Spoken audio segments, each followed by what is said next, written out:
born June 20th, 1958. And the residence at that time was 117 West 111th Street, which is Spanish Harlem. And to think that today I will be doing a gallery show on 99th between 2nd and 3rd in Spanish Harlem. That's just like in the neighborhood where I was born. That to me is the circle of life. Instructor Nelson steps out during the week to make a difference in the lives of children in the Brooklyn communities by teaching the art of music, movement, and dance. Teaching the Kinderdance program through the years has helped him to recognize that the art of music, movement, and dance is an effective tool that can help children rebuild their motor skills, gain confidence, and develop social skills while learning new information about the art world.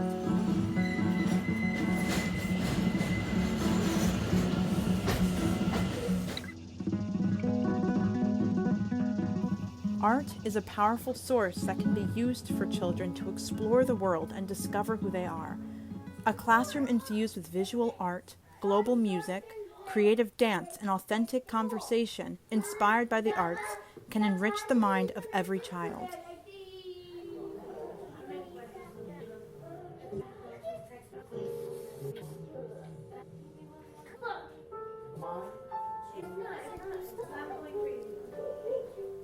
The instructor, Mr. Nelson, uses the Kinderdance program to teach the children something as simple, like how to quietly form a line and follow directions.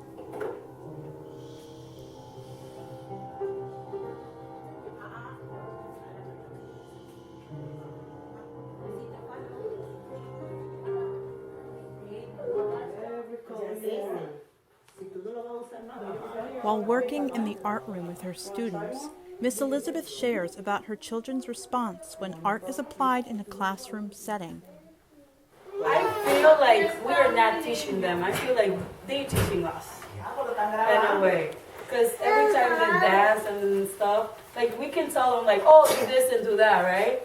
But they want to do whatever they want to do, and we follow them. And that's how I feel like they are the ones teaching us. And the same thing is with the art. We may tell them, oh, draw a picture of this and that. But they will draw whatever they feel like. It's their imagination. They put it in paper. And it doesn't matter what we tell them to do. They would create like infinity of stuff with their artwork. That's true. So. After many hours of teaching sessions, Nelson finally goes to interview several artists who expressed strong interest in participating in his long-awaited Dream Gallery art exhibition. Elsie speaks about how it feels to be a part of the Seeing Voices Gallery exhibit. Today, How do I feel about doing a show together. Oh my God, it's nice. It's a nice feeling. It's like, wow, look at what she's doing. Look at what he's doing. Look at what they're doing. Donald is doing photography, and he does multimedia work. You do your dancing and all that. I want to see your artwork also. Fascinated with the dance world, Nelson asks artist Elsie to share what inspired her to create her sold art piece, La Bomba Dancer. I was in it was a festival on 106th Street. First time I see a bomba dancer. Believe it or not, a bomba dancer, and her name is Mutieri Tucker. She's a famous Puerto Rican bomba dancer. She's also her mother is a lawyer, so she comes from a very affluential, family. But she is a dancer and a teacher, and also she's also a ballet dancer. That's why you see her with the ballet shoes. Because while she was performing, she's doing the bomba dance, and then all of a sudden she stands up and she's doing a ballet routine, and everybody was like, wow. At that moment was when I took that picture. Beautiful. And I had to do, and when I came home and I saw the photograph, I was like, my God, I gotta do something on this girl.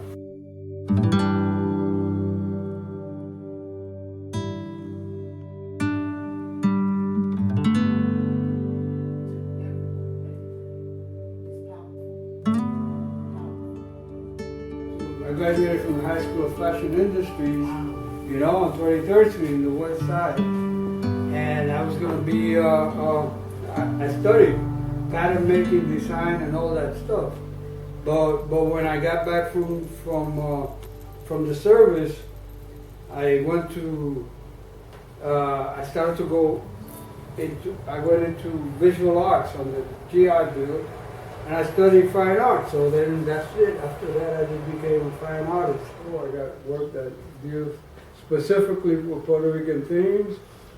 You know, other than that, I got work that deal with urban themes. I got work that deals with ecology. I got work that deal with, you know, music. You know, so yeah. It's all So, good. yeah, so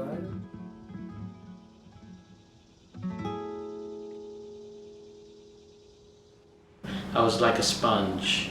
I remember the first roll of film, the photographer gave me and said, go shoot this and see what you come back with. And not one frame was the same as the next. I just took a picture whenever I saw it, and that was my first exercise.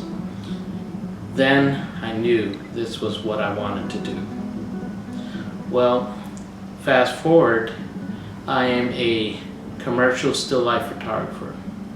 These days you'll find me in a corporate studio photographing products for e-commerce or catalog or some printed piece, and that's been the focus of my attention for all these years.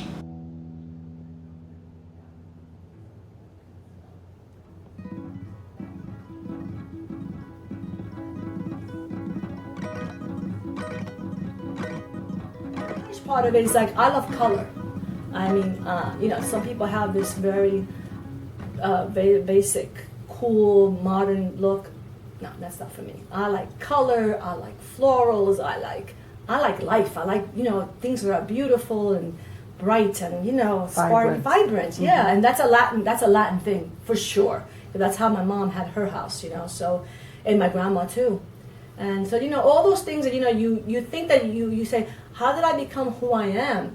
But of course, I've been with this, you know, this group of people, of family members in your past that just influence you. You know, as you get older, you realize, oh, you know, I like dolls because, you know, my aunt Titi, you know, loved dolls, and so did my grandmother. I remember her salvaging dolls from this. She was a super. She would salvage all those dolls in the garbage cans, clean them up, and crochet little dresses for them. Hello, I'm a doll maker. I wish my grandma was still alive and she can see that I became a doll maker. You know, this is why I do my own, you know, my own porcelain to do my shadow boxes, because I do the love of doll making, porcelain, ceramics, you know, and three-dimensional art. It's everything gets all, and even fabric, you know, sewing the outfits. All that has, everything that I've done in my life has come to full circle is when I do my artwork. And it's definitely representation of myself, who I see it and I see me. You know, I see the vintage style of it, the colors, the brightness, you know, and the humor. I love the humor of it too. It's, you know, it's whimsical, and I like all whimsical art. You know, I've always enjoyed it, so.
the absolute privilege of visiting Seeing Voices and seeing this amazing exhibit.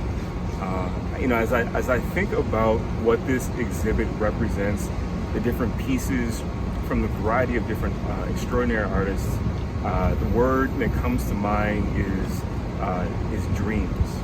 And I say that because I think not only is each piece like a representation of perhaps the voices, the spirits that speak to us all, perhaps in our dreams or in our moments of solitude, and then they are drawn out, they're birthed into these incredible pieces. But this exhibit, I think, is a representation of a much larger dream of bringing together a collection of artists to really share this incredible culture and art with the world.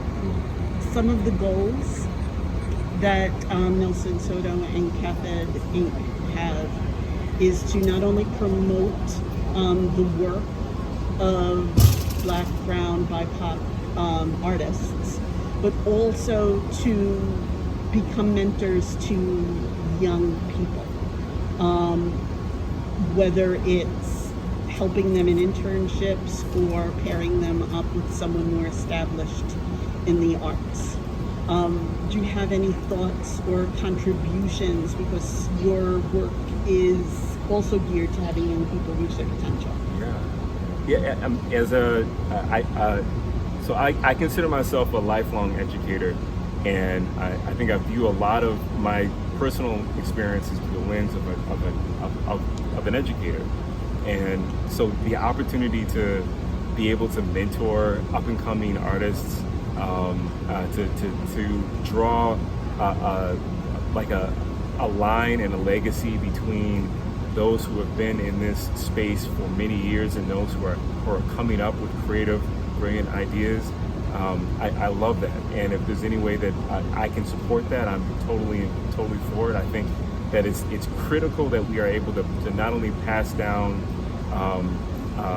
like the history and the vision and the legacy of artists, but also cultivate new artists for the next generation.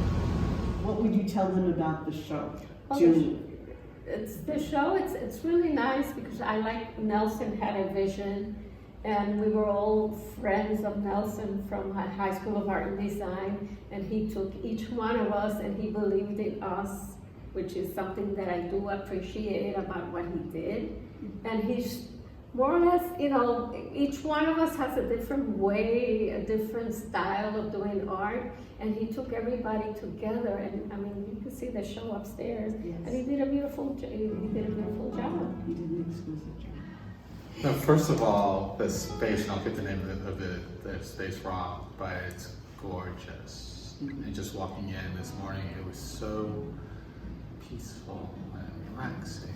And then you get to engage with the art and the colors and from the Caribbean and Puerto Rico and the different perspective from all the artists showing. It's just wonderful. And with all the crazy stuff going on in the world today, it's really a joy to be here today. So you became part of Nelson's journey of transformation into this entity early on. Do you want to speak towards a vision you have or a mission you have, and how your photography and your theater work is part of this continuum? So let me first say that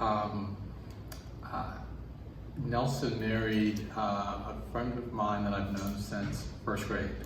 And he's been like a brother to me since. So he reached out to me, a year and a half ago to talk about his vision for this. And he did a very long wind up for like an ask. And I didn't know what the ask was going to be. When we got to would you be on the board of directors, I'm like, yes. And then he kept trying to sell me on it. It's like, wait, it's like, I'm on board. Like, this is a wonderful thing. Bringing a group of artists of color together and promoting their work and giving them a platform to promote their work is a wonderful thing, and I'm all in. So that was the first thing. So it's like, how can I help? That's what I wanted to do. Excellent. As an artist yourself, what is your biggest goal? To be seen, to be heard. And as an artist, what is your biggest challenge? To be seen, to be heard.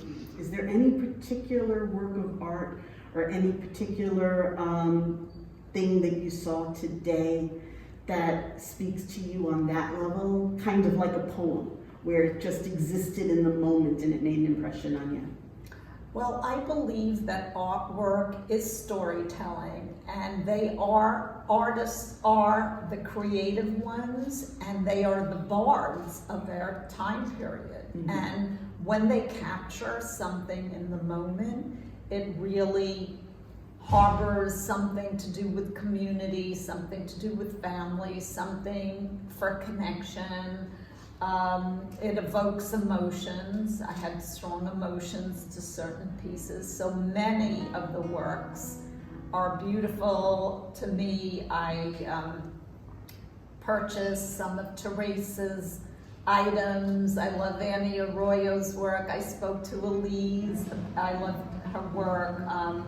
I love Donald Sanchez's work. We had a long talk about why he's interested in capturing abandoned cars and houses.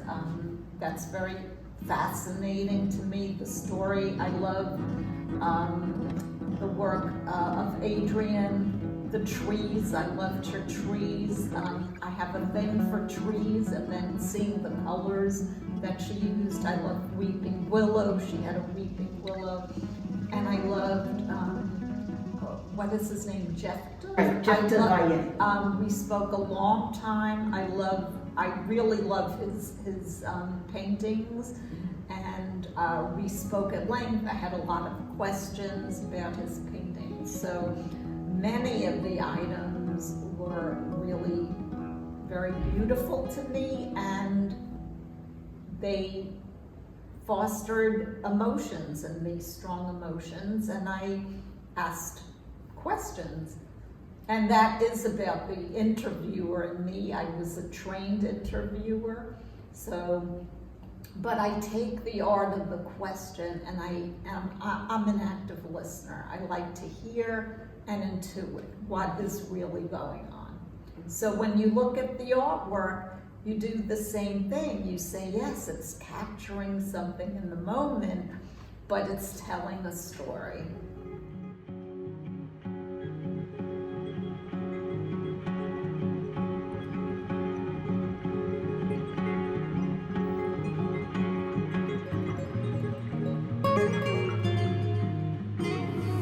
Why don't you share a little bit about the work that you submitted, your interpretation of the work that was submitted in the exhibition?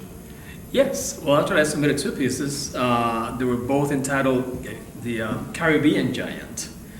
And it is interesting, I really enjoy painting this guy because it is the only guy in my collection that actually represents something. It is very symbolic.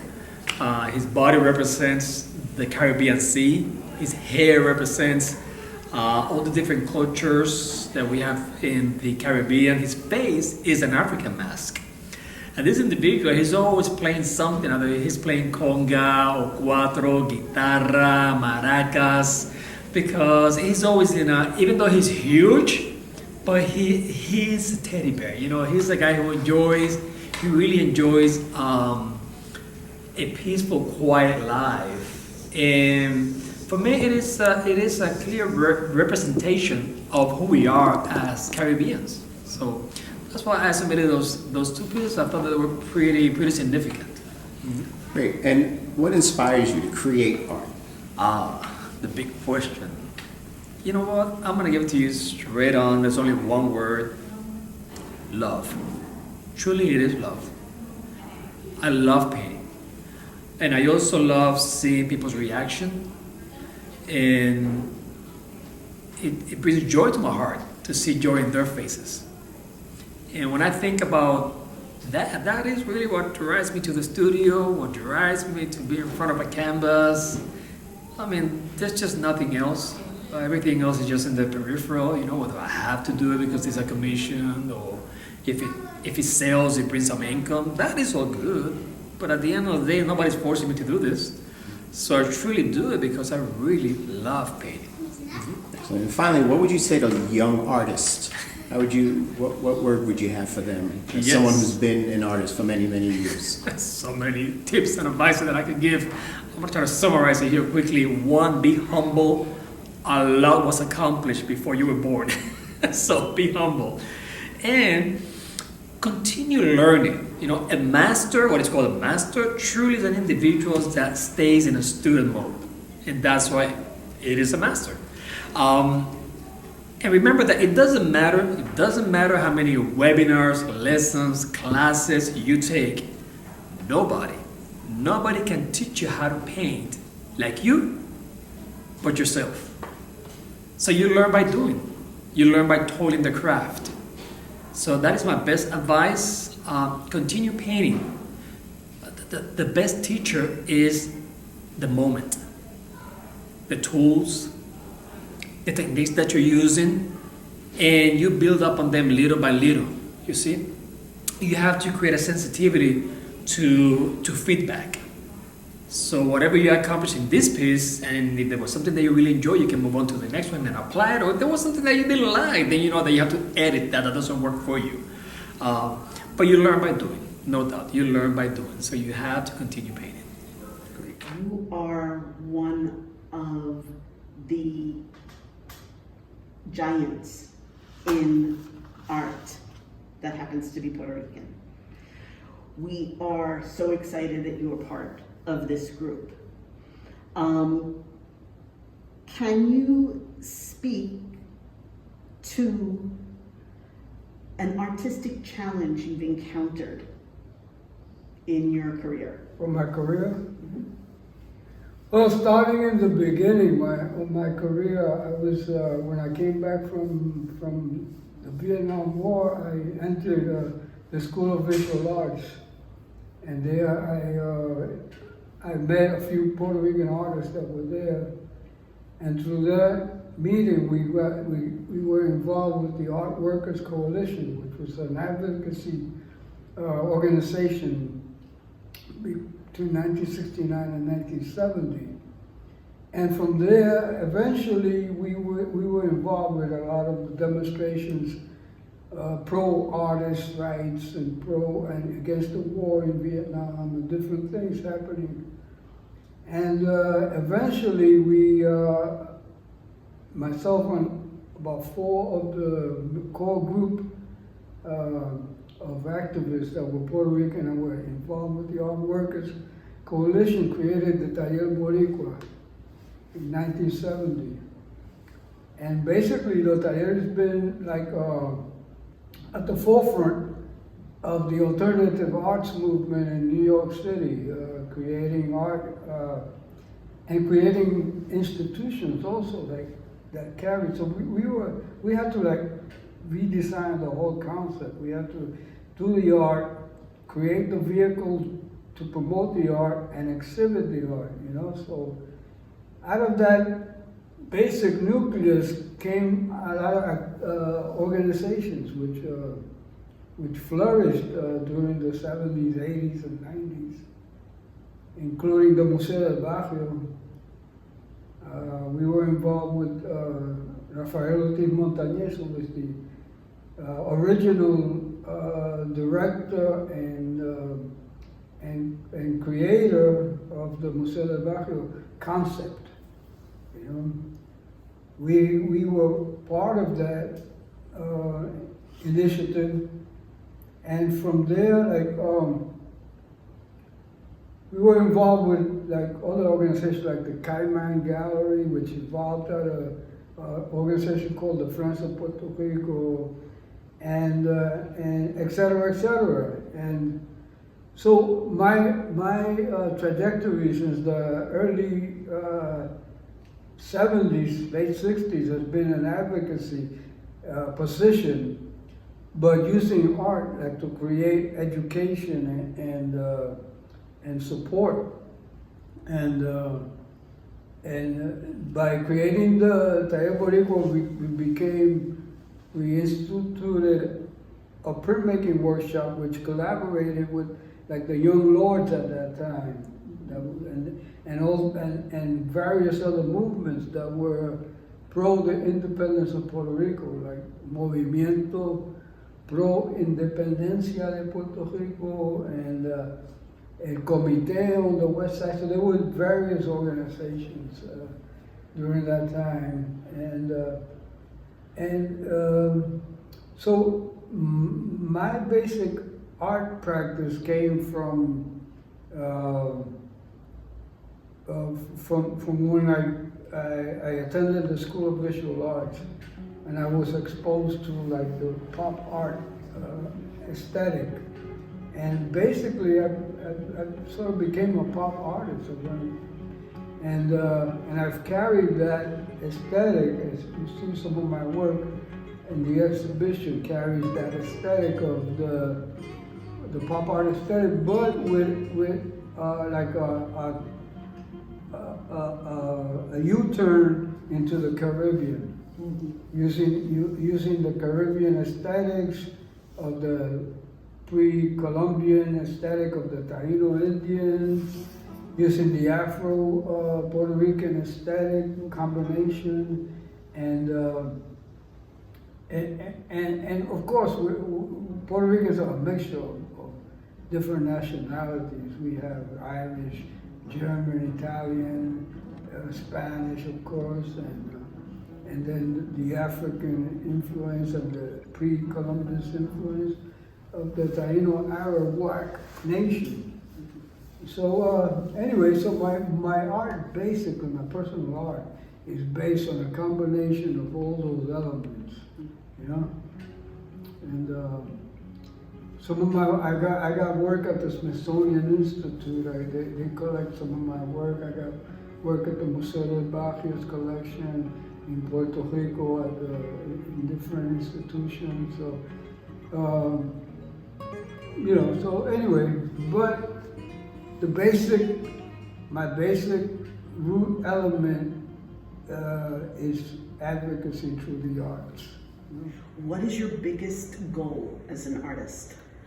My biggest goal as an artist, I love to inspire others. I love when I'm able to connect with audiences and like to challenge the way that people perceive their lives. Like I love thinking about my perception, and so to be able to connect with individuals on that level is like very impactful for me. And I love hearing when my friends, they're like, oh my God, like you told me about this and now I do this in my artwork, and I'm just like, wow, that makes me feel like, that just makes me feel so good. And my biggest goal was really to just continue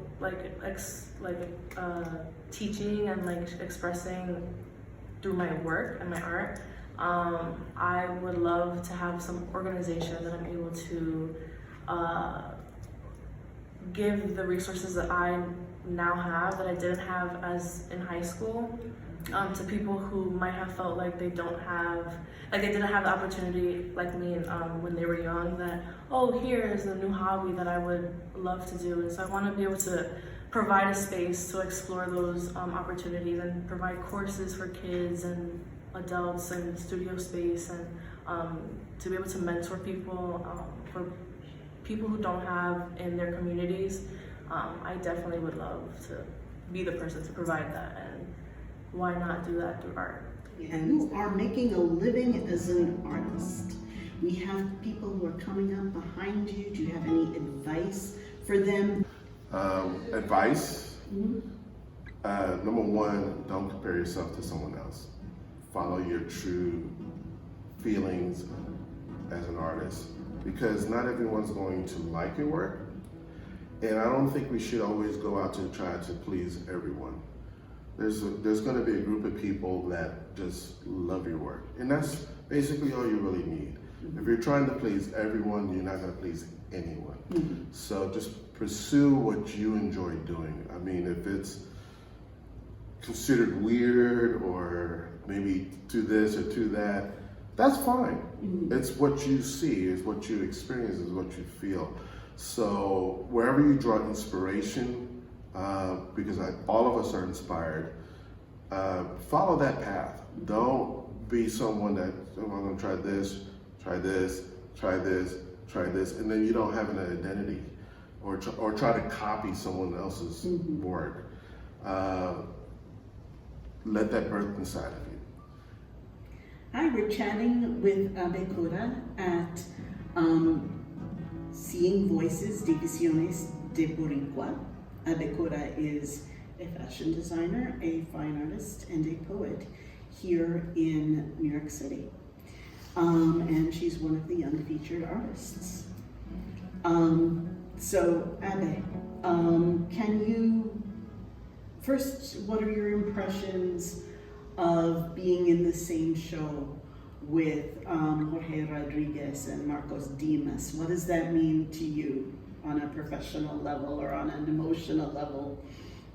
I think it's just reassuring and validating that, you know, the things that you want to achieve are within reach, and that we have access to so much more than you think. Like, I never knew, you know, my father had these connections, you know, and he would mention these names like all the time, every day growing up. I know these names, but and I know their stories. I mean, I know like high school stories, but to be in the same show with them, to express in the same space as them, and to now know their level of achievement and status. Yeah, it's like a little flip. It turns things on its head. It's humbling, but also like encouraging. Outstanding. Okay, so what would you say your vision is for your next project? And you don't even have to tell us about the next project, but since you're in this process of focus, where is that focus leading you? I would say the biggest thing is like connection. Everything that it takes to have a valid, trusted connection is what I'm focusing on next. It's you know, every day I'm going out and meeting other artists and going to spaces like this, events like this, meeting other artists, going to places that are nothing like this and meeting other artists. And it's just like, to me, reassuring that I need to be focusing on these connections and how we can so easily mutually benefit each other, and how much closer in proximity we are to each other's interests and just being an understanding of each other, you know, than we think. And I think that coming back after quarantine, connection is something that everyone's gonna want to focus on. Everyone's gonna be craving that. Is there a theme of any work that's featured that you want to talk about? Absolutely. So the theme for this piece and the series that came with this piece, I showed one here, but was love versus fear, and the duality of that and how they interact with each other, and trying to encompass that in these minimalist ways, because it really comes down to minimal daily choices and thoughts and feelings about self, other people, the world around you. And so much of it is your inner world grappling with these two entities of love and fear. So the entire collection is in black, red, and white. And the black is the fear, the red is the love, and the white is the unknown. And yeah, so that was the thing. I'll give you that. That's great. And if somebody sees this clip between June 7th and June 25th, what do they need? What is the time to do right now? Like literally, be open. Like open yourself to the world around you. Like come back into yourself be alive again. Like, I really feel like people forgot what it is to be alive, and sometimes really crave that and forget that they're in the middle of their life right now. It's like kind of like sometimes I feel like it's why people get on roller coasters. Like, I hate roller coasters. So I'm like, what is it about that? And I feel like it's like a way to fixate on a physical sensation that relates to what life is like. So just come back into yourself, talk to people, because they're all you and you are all them, and yeah, be open. So a moment that was challenging in my life as an artist was stepping forward and representing myself as an artist to the public. So I had dealt with insecurities within my art. I thought that I didn't have anything that was worth seeing. I thought that my artwork was not valuable enough to be considered part of the art world, or that I was even worthy of being called an artist. So that part in itself was something that for me, I had to break through that and see myself as I really was, how I was created. You know, I was created with this gift, and it was purposeful for me to share the gift. So I was very much the person that would hide behind the bush. So it was a mind shift that I had to understand that that was something that was purposeful. But being in that place of fear, it was fear. It was fear of failure, fear of success, you know. So it was a mental hardship that was most difficult for me to overcome.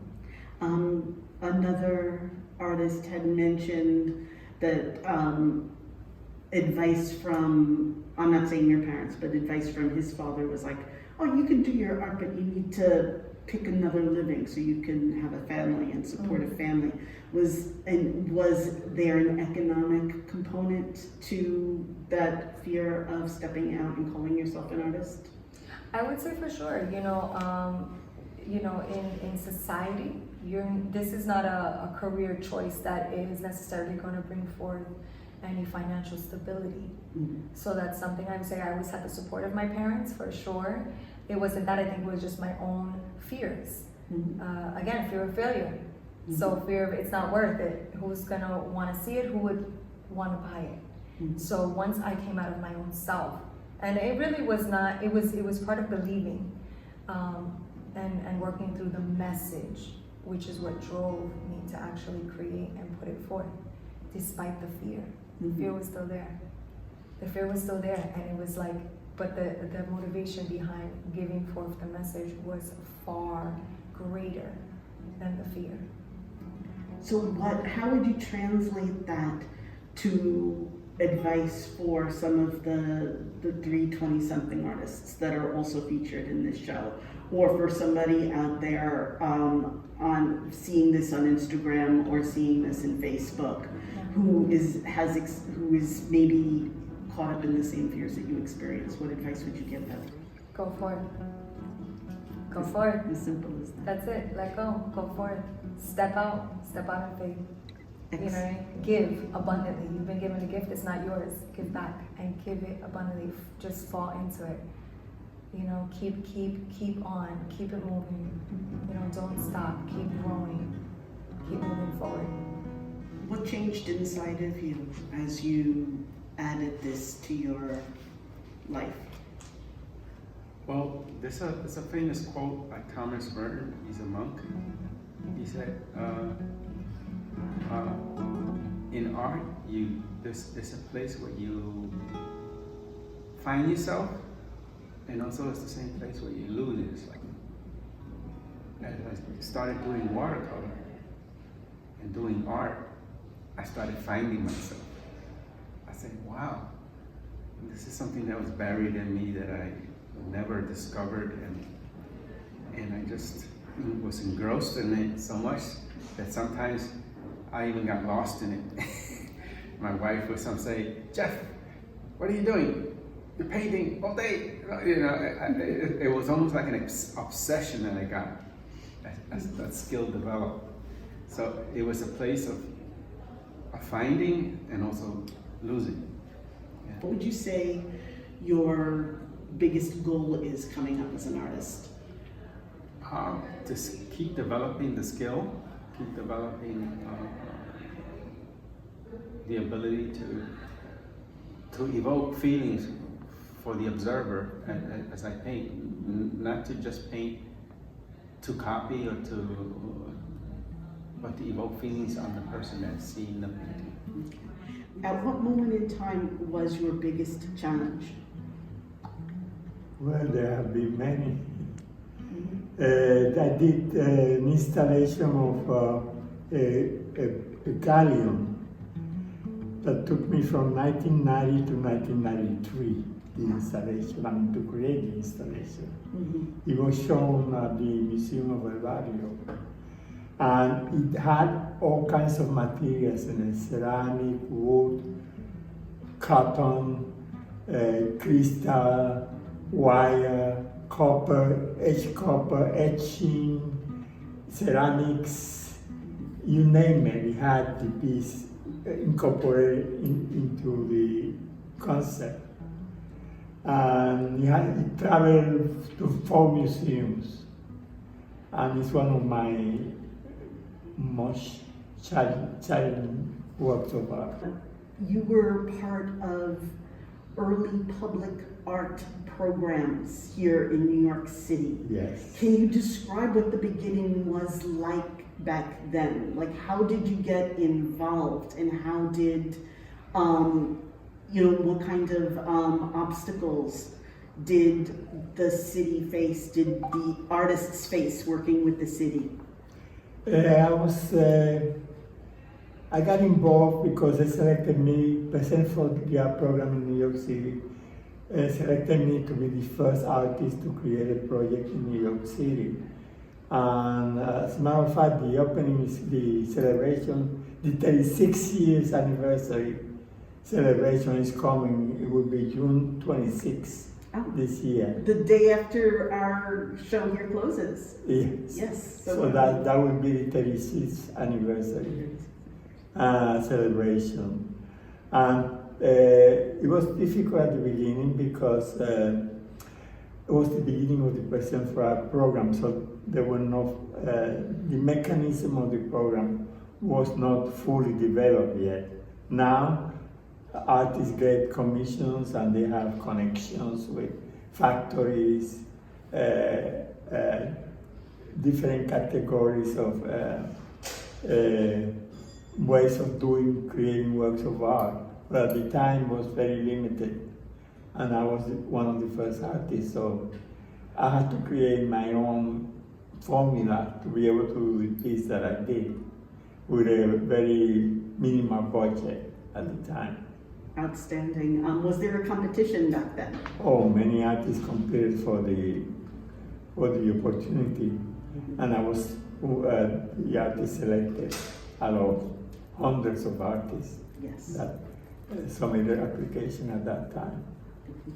What advice would you give young artists, like some of the young people we have featured here today? People who are just starting out in their 20s, what would you tell them?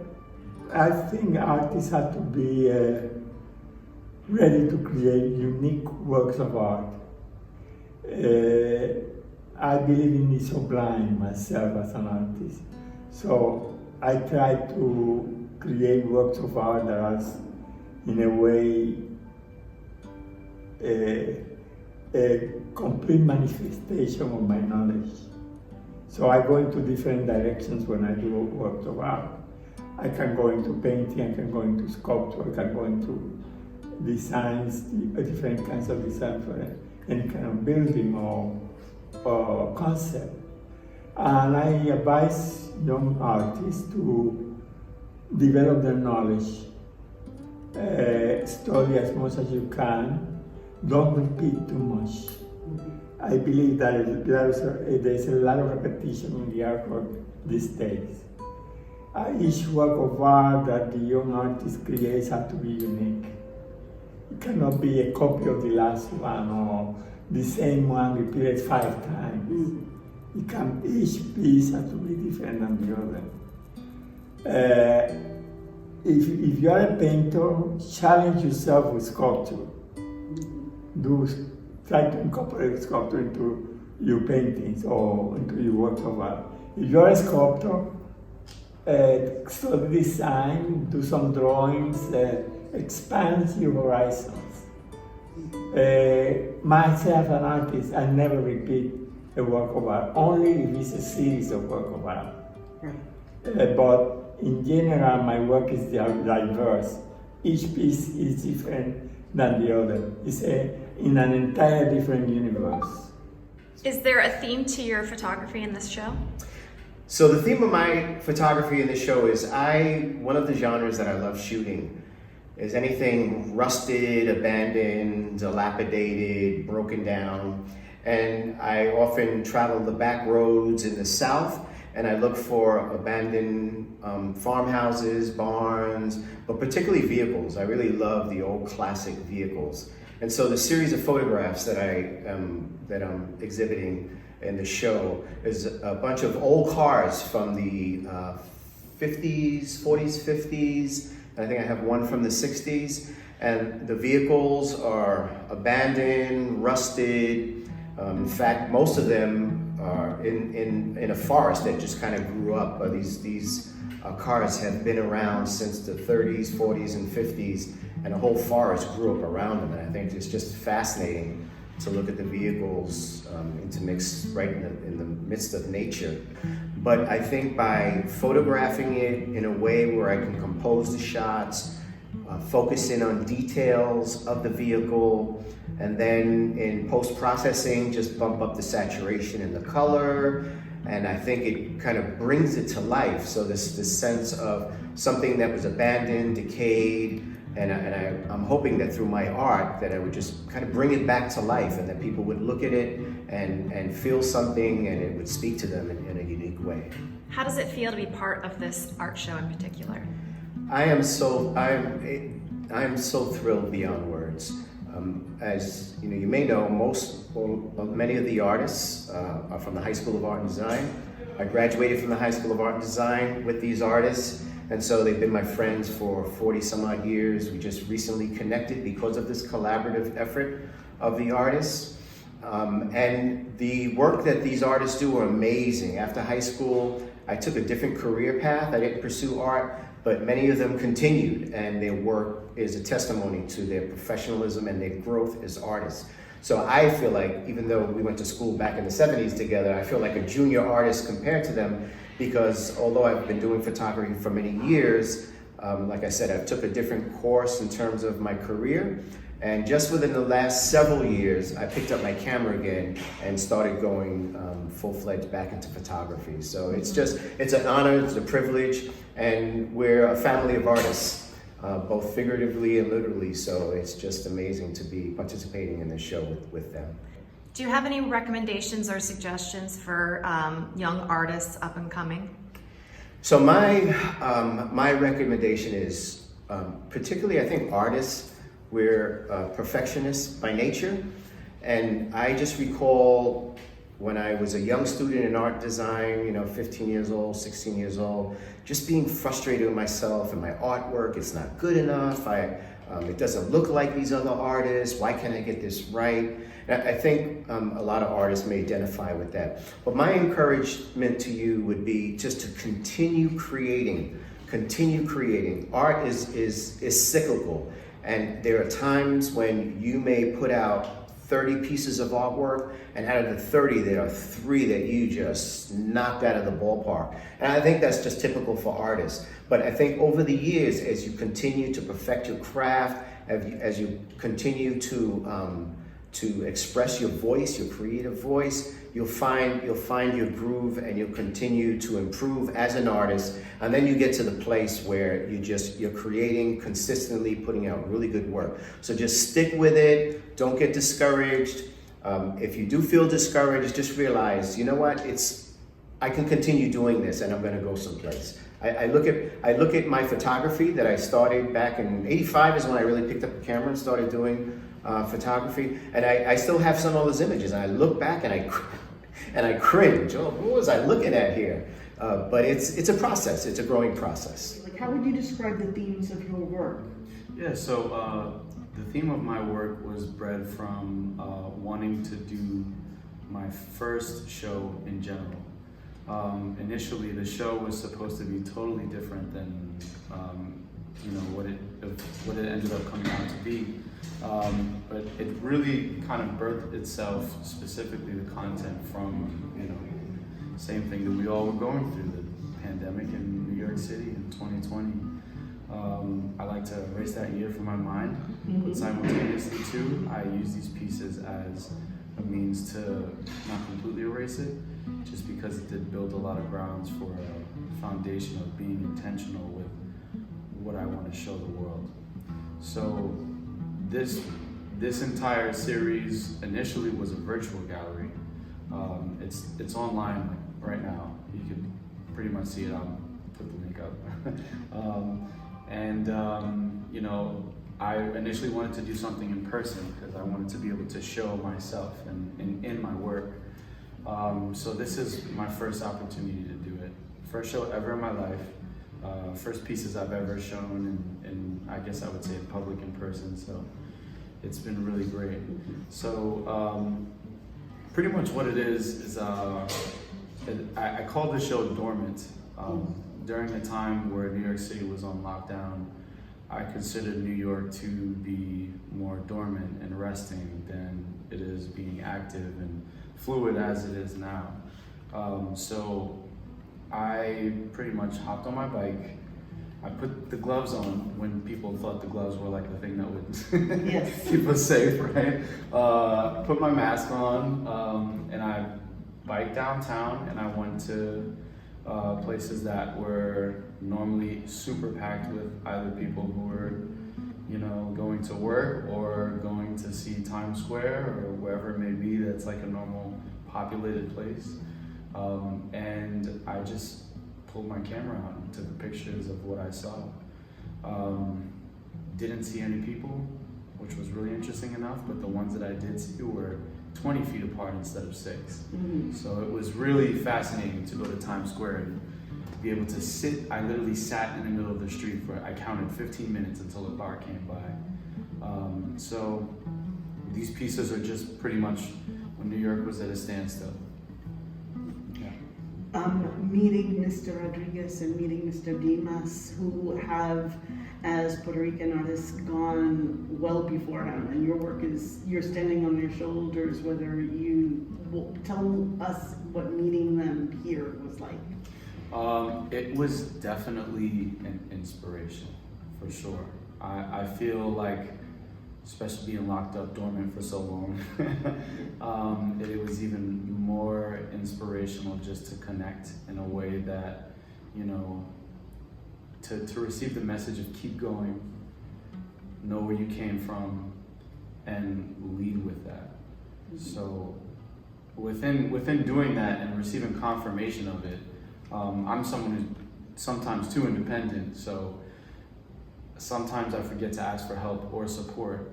In that moment, it definitely showed itself that you do have support, and you do have even your entire background to think that you're standing here right now because of them. So it was groundbreaking on so many levels just to be able to feel that.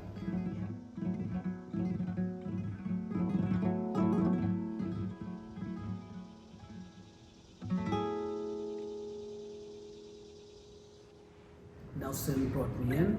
He asked me to curate the shows because I curate shows for the New York City Art Teachers Association. He told me, Albert, I would like you to join us and show your work, and also can you create the curate? I said, yes, I can do this for you. And it's been a wonderful, let me tell you, it's been a wonderful journey. As I sit here, I start thinking of my parents that I wish they would be here today, simply because they've not had the opportunities to see the quality of work that I was able to develop and produce. They knew that I was an art student as a young child. My drawings were nowhere near the type of work that I do today. But I know that if they were here today, they would be at awe, and they would probably be saying, wow, you made the right choice. You made the right choice. And I think that I did, and I will continue to believe that I did, because it doesn't matter whether it's a good choice or not. It was my passion, and it still is. And when you have a passion, you got to follow that. You got to follow your heart. You got to follow what you think, what you feel, because that's what's going to take you to where you want to be. Okay? A lot of people don't do that. They take and they turn around and they walk away from things that they feel that they want to do because it's too difficult. Yeah, it is difficult. It's difficult becoming an artist. It's difficult being and trying to be an artist today as a Hispanic. Okay? But if you know what you want to do, and if you feel it deep inside, just follow that passion. Follow it, and you will be what you think.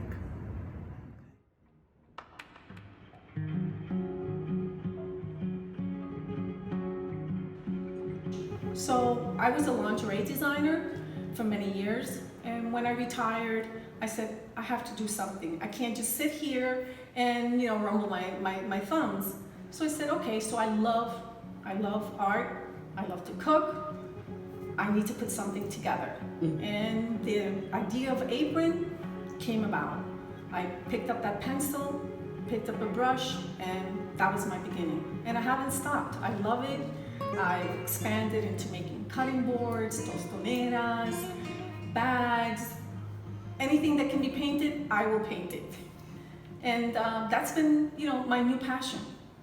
Awesome. So it really was a journey from SVA all the way through to clothing design, and this kind of brings everything back, like almost closing a circle. Absolutely, absolutely. What is your biggest goal as far as this new direction in art? My journey would be just to be able to accommodate everyone who wants a piece, no matter where they come from. It doesn't matter to me. Just want to be there, and if they like something, I will create it for them. I'll work with them. I'm not looking to be famous or rich or anything like that. I just want them to have a piece of my work and enjoy it. I had someone who came in and says, oh my God, I love that hat. My Uncle Felipe would have really loved that hat. Oh my God, can I buy it from you? And I thought, well, it's sold, but I can create something for you. So it was ecstatic, so for me to see that emotion and that piece, that they thought of that piece for someone that's in their family, that's what gives me joy. That's my most amazing moments, to hear words like that. So you were telling me off camera that you met a lot of artists coming to the show. Yes. I've met personally a lot of amazing artists. I'd seen their work. They would come in and say, wow, what is this? What is going on in here? I would explain that this is Visiones Boricuas. A lot of them were Puerto Rican themselves. Amazing artists. And it was so gratifying to see what they saw here. They came in and draw them in, and they want to be part of it. So to meet another artist who came in and it was like, oh, blown away, I love this, and now they want to be part of us. It's what this was also a vision of, drawing in new artists, bringing us all together, getting to see who you are, who am I, what can we collaborate, what can we do together to expand this Visiones Boricua and really make it into something spectacular. Yes, and also Collective Artists for Ethnic Diversity Incorporated. Exactly. The parent, soon-to-be non-profit that sole work is to give marginalized communities all over exposure. Exactly. To show their art, past, present, and future. Yes, we had artists from all parts of the world come in. We had Mexicans, we had African Americans, we had Venezuelans, we had people from Puerto Rico, we had people here from, full Americans. Everybody just came in to see our beautiful colors, how can we join together? So it just wasn't just one heritage. There were a lot of heritage that wanted to join in together. And that's a beautiful thing to see. So as an artist, you can come in. It doesn't have to matter where you come from. Mm-hmm. Is that we're joined. We speak to each other. We have a vision to show. Okay, we can be from different parts, but we create. Hi, I'm Anna Arroyo and I'm an artist. I'm represented by CAfED and I'm so happy to have been joined with this group of great artists. Some of us are from the Lower East Side, some from the Bronx, we're from all over, and I'm just happy that I was able to be a part of this. I just want to thank all the artists and all the helpers, and because we can't do this all alone, so I'm glad that everybody has chipped in and helped us really create a unity of great artists from New York City. So just want to let you know that I'm so proud to be a woman, an artist, and of course a Boricua.